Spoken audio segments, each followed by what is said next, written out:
The premise to the crash. There is growing evidence that China's banking sector is under severe pressure. In fact, it appears to be on the verge of collapse. If that occurs, the effects would be severe and would reverberate in all economies around the globe. At the center of this collapse is the Chinese residential real estate market.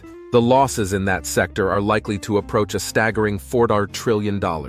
China's real estate market has experienced spiraling debts, an enormous wave of defaults, and an incredible number of vacant homes. There are enough vacant homes in China to house 3 billion people.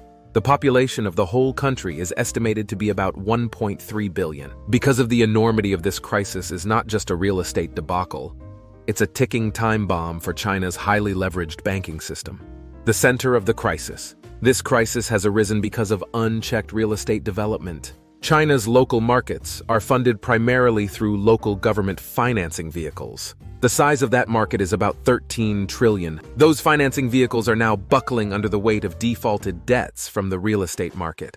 In comparison, the 2008 financial crisis in the United States resulted in total losses in the world economy of about $2 trillion. As enormous as these losses were, the looming losses of $4 trillion in the Chinese real estate and banking sectors are far greater. There is no easy solution. Resolving China's property crisis will likely take a decade or longer to resolve. The greatly overbuilt housing market has occurred at a time when the urbanization process in China has been slowing. So, consumer demand for housing is actually declining rather than improving.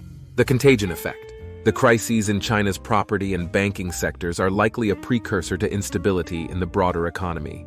This problem is so enormous that it cannot be contained. The impact on China's gross domestic product will be significant. The real estate sector and related industries contribute as much as 30% of the country's GDP. This distress is compounded by factors like high youth unemployment and sluggish economic growth. In response, Beijing has undertaken unsuccessful efforts to stimulate consumer demand in the real estate sector. Consumers have actually shied away from this market. There was a 19% annual decline in real estate investment in August. Again, the consequences of this crisis are not limited to the real estate sector. The banking system is heavily exposed to these real estate risks, the Evergrande effect and beyond. The failures of 2 large developers, Evergrande and Country Garden, have been widely reported. As of 2021, Evergrande carried more debt than any other company in the world. When it defaulted on its loans, this caused alarm of a much broader financial contagion. Another major developer, Country Garden, recently missed bond payments, after which its stock price plummeted. Looking forward. The unfolding crisis in China's banking system requires caution. It has occurred because of a convergence of over-leveraging and economic headwinds, and perhaps also because of some bad karma. Because of the enormity of the crisis, as the situation evolves, it will undoubtedly have far-reaching implications in China, as in all global markets. Thank you for watching. If you would like to see more videos on this subject, give it a thumbs up and don't forget to subscribe. If you leave a message below, I will respond. Remember, always do your research and consult with financial professionals before making investment decisions.